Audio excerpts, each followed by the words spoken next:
Munir mister स्वाद को सब कुछ बताता है, जो कुछ भी उसकी बात कल रात पेरिल से हुई थी, और ये सब जानकर वो बहुत ही हैरान होते हैं और कहते हैं कि वो तुम्हें क्यों बीच में ले रही है, और अभी भी ये बात क्लियर नहीं हुई कि पेरिल को आखिर कहाँ से पता चला ये सब। तो वो कहता है कि ये तो मैंने बहुत बार पूछा पर उन्होंने बताया नहीं, और इतने में उसे सार्प का कॉल आ जाता है और सार्प उसे तुरंत ही मिलने बुलाता है। वो आनाकानी करता है, लेकिन फिर भी सार्प उसे जोर देकर कहता है कि तुम अभी मुझसे मिलने आओ। नेक्स्ट सीन में शीरीन अपना ब्रेसलेट देखकर खुश होती है और फिर उसे एक पर्टिकुलर जगह पर छुपा देती है।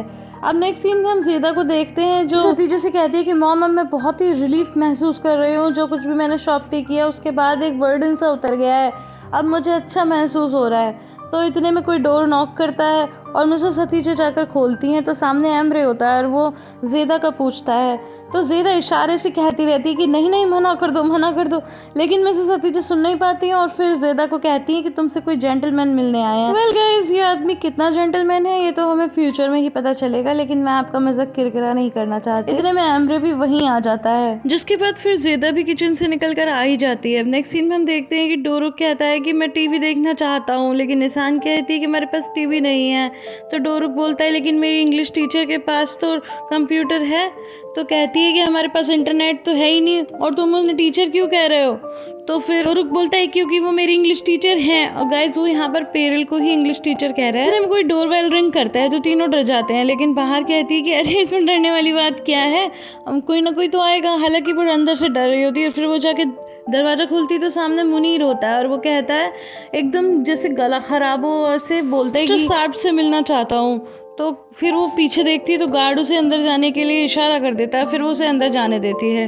तो इसके बाद सार्प कहता है कि तुम आ गए। तो कहता है हाँ बताइए आपने क्यों बुलाया। तो कहता है तुम ऐसे क्यों बोल रहे हो। तो कहता है मेरा गला बहुत ख़राब हो गया है। तो सार्प बोलते हैं कि सुबह तो तुम्हारा गला बिल्कुल ठीक था। तो कहता है हाँ दोपहर तक भी ठीक था, लेकिन अब मेरा गला बहुत ख़राब है। एंड गाइस, आप अभी तक समझ गए होंगे कि मुनीर का गला क्यों ख़राब हुआ, और अगर नहीं समझे तो अभी थोड़ी देर में समझ जाओगे। गाइस, यहाँ पे मैं आपको एक और इंटरेस्टिंग बात बताती हूँ कि रियल लाइफ में मुनीर और सार्प दोनों का सेम नेम है और वह है ज़ैनर। फिर सार्प और मुनीर तो अंदर चले जाते हैं, लेकिन इसके बाद कि मॉम आपने हमसे झूठ बोला। तो बोलती है कि क्या।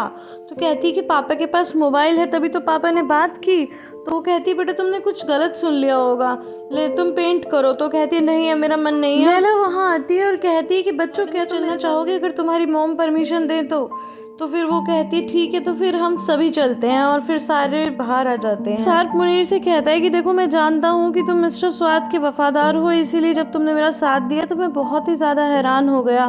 तो फिर मुनीर कहता है कि एक्चुअली आपके साथ बहुत बुरा हुआ और मैं जानता हूँ कि आप अच्छे इंसान हो, और कहीं ना कहीं मैं भी इसका भागीदार हूँ, इसलिए गिल्ट में हूँ। क्योंकि जैसे ही शीरीन ने मुझे बाहर के बारे में बताया तो मुझे खुद ही कंफर्म करना चाहिए था, लेकिन मैंने सिर्फ उसकी बात पर यकीन कर लिया। तो इसके बाद एक सीन में हम देखते हैं कि लाला के साथ बच्चे और बाहर घर के बाहर आ जाते हैं, और जहाँ पर एक कार दिखाई देती है और वो पूछते हैं कि किसकी कार है। तो सार्प का आदमी कहता है कि ये तो तुम्हारी ही कार है। तो कहते हैं हम भी बैठेंगे। तो फिर बाहर कहती है कि नहीं बच्चों किसी और दिन बैठ जाना, लेकिन वो जिद करते हैं। तो वो आदमी कहता है कि मिसेस बहार आप जाने दीजिए, कोई दिक्कत नहीं है, और फिर गाड़ी में बिठा देता है दोनों बच्चों को। दोनों बच्चे उसमें लगी टीवी देखकर बहुत खुश होते हैं, और जैसे ही टीवी ऑन करते तो सामने ये लिस्ट की न्यूज़ चल रही होती है, और ये देखते ही इंसान एकदम सीरियस हो जाती है। हालांकि इसमें वॉल्यूम नहीं आ रहा होता, और तभी हम कुछ ब्लैक कलर की कार्स वहां आते हुए देखते हैं तेजी से, और ये देखकर सार्प के आदमी भी अलर्ट हो जाते हैं और बच्चों की गाड़ी के पास खड़े हो जाते हैं। ये सब देखकर बाहर कहती है निशान डोरुक निशान डोरुक, और यहाँ पर पीछे से आ रही ब्लैक कार एकदम से गाड़ी को ठोक देती है, जिससे दोनों बच्चे बहुत ज्यादा डर जाते हैं। और तभी वहाँ पर मुनीर और सार्प दौड़े दौड़े आते हैं और जल्दी से बच्चों को बाहर निकालते हैं। और उसके बाद मुनीर कहता है कि आप प्लीज अंदर जाइए, मिसेस बहार आप अंदर जाइए, और सभी को अंदर जाने के लिए बार बार कहता है। लेकिन तभी एकदम से बाहर पलट कर देखती है मुनीर की तरफ, और वो अभी भी लगातार यही कह रहा था कि आप लोग अंदर जाइए। और तभी बाहर को याद आता है वो दिन कि जब बाहर को होटल में बुलाया था और मुनीर ने कहा था कि तुम मिसेस बहार हो, निशान और डोरुक की माँ हो और सार्प की पहली पत्नी।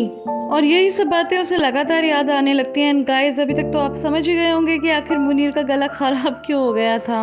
अब नेक्स्ट सीन में हम मुनीर को सार्प के घर से बाहर निकलता हुआ देखते हैं तो पीछे पीछे बाहर भी दौड़ती है और कहती है कि मैं जान गई हूँ तुम कौन हो, मैं जानती हूँ तो वही हो जिसने मेरे बच्चों को किडनैप किया था। और पीछे सार्प भी उसे आकर रोकता है और कहता है कि ये मेरा आदमी ऐसा नहीं कर सकता। तो फिर बाहर कहती है कि ठीक है पूछो इससे कि इसका गला तो बहुत खराब था, फिर अचानक इसका गला ठीक कैसे हो गया। इस आदमी ने मुझे होटल बुलाकर पेरिल, तुम्हें और बच्चों को दिखाया और मुझे कहा कि अगर मैं कुछ भी बोलूंगी तो मैं निशान और डोरुक को फिर दोबारा कभी नहीं देख पाऊंगी। तो इसके बाद मुनीर बोलता है कि ऐसा कुछ भी नहीं है।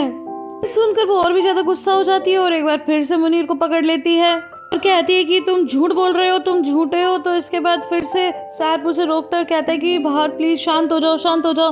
तो बाहर कहती है हाँ तुम भी तो इसमें मिले हुए हो, तुम्हारे फोन से ही तो फोन करके मुझे बुलाया गया था और मुझे लगा कि मैं तुमसे मिलने आ रही हूँ। तुम कैसे आदमी हो, तुमने अपने बच्चों को ही किडनैप कर लिया। तो ये सुनकर सार्प कहता है कि ये क्या बोले जा रही हो, मैं ऐसा क्यों करूँगा।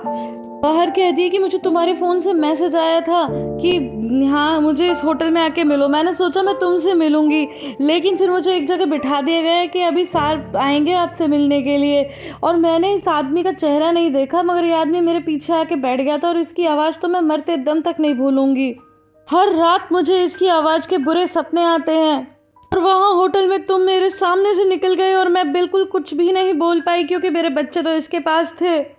इसके बाद सार्प मुनीर को पकड़ लेता है और कहता है कि क्या ये सच है। तो वो कहता है कि नहीं नहीं ऐसा कुछ नहीं है। और तभी बाहर की नज़र पेरिल पे पड़ती है तो कहती है सच में तो तुम हो ना इसके पीछे। तो फिर ये देखकर पेरिल जल्दी से घर के अंदर भागती है, दरवाज़ा बंद कर लेती है।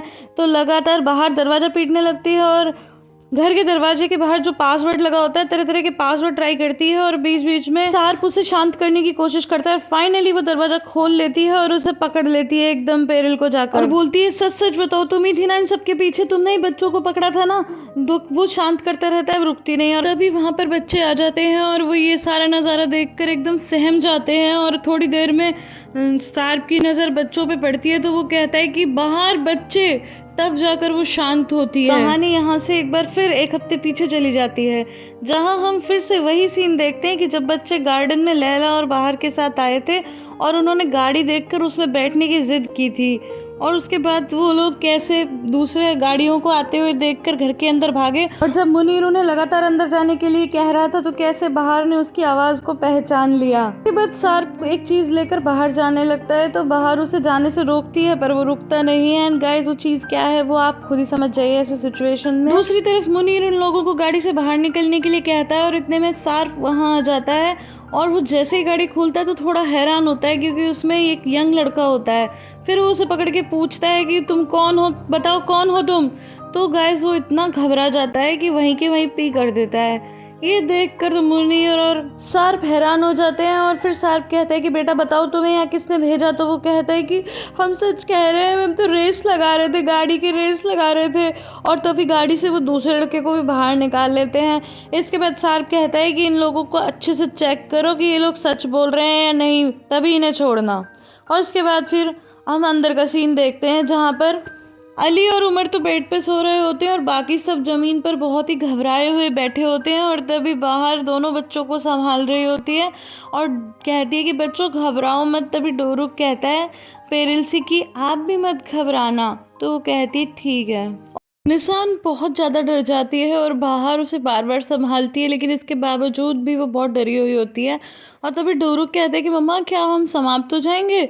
तो बाहर कहती है बेटा ये तुम क्या कह रहे हो, ऐसा कुछ नहीं है। और थोड़ी देर में वहाँ सार्प आ जाता है और सार्प को देखते ही दोनों बच्चे दौड़कर उससे चिपट जाते हैं और रोने लगते हैं। लेकिन वो बाहर को बताता है कि 2 यंग बच्चे थे जो रेस लगा रहे थे, डरने की कोई बात नहीं है। तो बाहर कहती है कि क्या सच में। तो कहता है हाँ हाँ बिल्कुल। और फिर वो सबको बाहर चलने के लिए बोलता है तो सभी लोग बाहर आ जाते हैं और अंदर बस अली और उमर सोते रहते हैं। सच में बचपन कितना अच्छा होता है, ये लोग कितना फ्रीली सो रहे हैं, कुछ भी नहीं हुआ इनकी लाइफ में। सबके बाहर आ जाने के बाद एक बार फिर से सार्प बच्चों को बताता है कि 2 यंग बच्चे थे जो कि कार रेसिंग कर रहे थे, इसीलिए बस गलती से उनसे ऐसा हो गया। तो डोरुक बोलते हैं कि पापा आपके पास वो चीज़ क्यों है। पता है अली और उमर कितने छोटे छोटे बच्चे हैं, हम तो बड़े स्मार्ट हैं तो हम उसका यूज़ नहीं करेंगे, पर वो दोनों अभी छोटे हैं। तो फिर सार्प बोलता है कि हाँ बेटा तुम ठीक कह रहे हो, अब से मैं इसका यूज़ बिल्कुल भी नहीं करूँगा। तो गाइज यहाँ पर आप समझ गए होंगे कि वो किस चीज़ के लिए मना कर रहा है। और एक बार फिर से वो कहता है कि अभी अली और उमर बहुत छोटे हैं। फिर वो पूछते कि मॉम क्या आरिफ अंकल के पास भी वो चीज़ है? तो वो कहती है नहीं बेटा उनके पास तो नहीं है। फिर कहता है तो फिर मेरे पापा के पास क्यों है? तो बाहर कहती है कि तुम्हारे पापा ने तुम्हें सिचुएशन बताई ना, और उन्होंने वादा भी किया है कि अब से वो चीज़ वो यूज़ नहीं करेंगे। तो फिर वो कहता है कि हाँ हाँ बेटा अब से मैं यूज़ नहीं करूँगा। इसके बाद बाहर बोलती है कि बच्चों चलो कोट वोट उतार के आराम से बैठ जाओ, और वहीं पर पेरिल कोने में बैठी रहती है, लेकिन सार्प उसे एक बार भी नहीं पूछता। इनमें एम्बरी जेदा को कन्विंस करता है कि वो उसके रेस्टोरेंट में आके काम कर ले। हालांकि जेदा मना करती है, पर वो कहता है कि देखो तुम चाहो तो अपनी फ्रेंड बाहर की जगह पे काम कर सकती हो, नहीं तो किचन में कोई और काम ढूंढ लो प्लीज़, जब तक वो नहीं आती तुम काम संभाल लो, मैं बहुत ही फंसा हुआ हूँ। लेकिन वो कहती है कि मैं अभी ऐसे स्टेट ऑफ माइंड में नहीं हूँ जहाँ तुम्हारा काम संभाल सकूँ। लेकिन मिसेस सतीजे भी उसे कन्विंस करने की कोशिश करती हैं और कहती हैं कि देखो अगर तुम ये काम करोगी तो तुम्हारा माइंड डिस्ट्रैक्ट होगा, इसलिए तुम्हें ये काम करना चाहिए। नेक्स्ट सीन में हम देखते हैं कि निसान पूछती है कि हम घर कब जाएंगे? तो सार्प कहता है कि पता नहीं। तो डोरुक बोलता है कि अरे आपको क्यों नहीं पता? तो वो बोलता है कि बेटा यहाँ पर हम सब साथ में तो हैं, हम साथ में कुकिंग करते हैं, साथ में खेलते हैं, तो फिर क्या प्रॉब्लम है? तो फिर डोरुक बोलता है कि ठीक है तो आप भी हमारे साथ चलो वहीं पे रह लेना। लेकिन निसान कहती है कि नहीं ये हमारे साथ नहीं आ सकते।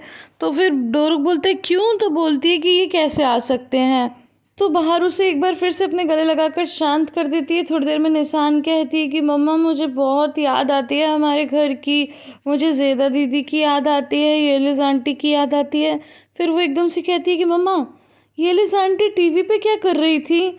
तो बाहर बोलती है बेटा टीवी पे, लेकिन हमारा तो टीवी टूटा हुआ है, वो टीवी पे कैसे आ सकती हैं? तो कहते हैं कि मेरे पापा की गाड़ी में तो टीवी है ना, उसमें तो येलिस आंटी आ रही थी, हालांकि वॉल्यूम बंद था इसीलिए मैं कुछ सुन नहीं पाई। तो डोरुक कहता है कि हाँ मैंने भी येलिस आंटी को देखा था। लेकिन सार्प एकदम से कहता है कि नहीं नहीं बेटा तुमने किसी और को देख लिया होगा। तो कहती है कि नहीं मैंने उन्हें ही देखा था। और डोरुक कहता है कि मैं मिलियन मिलियन टाइम श्योर हूँ। तो बाहर कहती है ठीक है तो फिर मैं जाकर देखती हूँ, मुझे अपने बच्चों पर विश्वास है। और वो जाने लगती है, उसके पीछे पीछे सार्प भी जाता है। तो तभी डोरुक पेरिल के पास आता है और कहता है कि क्या आप डरी हुई हो? तो कहती है कि हाँ थोड़ा सा। तो वो बोलते हैं कि देखो आप बिल्कुल भी मत डरो, क्योंकि पापा ने कहा ना कि वो तो बस दो लड़के थे जो रेस लगा रहे थे, फिर उसके गाल पे प्यार से हाथ फेरता है और उसे गले से लगा लेता है। तो ये देख के पेरिल एकदम चौंक जाती है, हंसने लगती है। तो गाइज यहाँ पर सबसे अच्छी बात यही होती है कि डोरुक और पेरिल का एक बहुत ही प्यारा बॉन्ड बन जाता है। और इसी के साथ आज का हमारा ये एपिसोड यहाँ पे खत्म हो जाता है। गाइज आई होप आपको ये वीडियो पसंद आई होगी। अगर पसंद आई है तो इसे लाइक शेयर एंड कमेंट करना बिल्कुल भी ना भूलें। फिर मिलती हूँ अगली वीडियो में, तब तक के लिए bye bye and take care.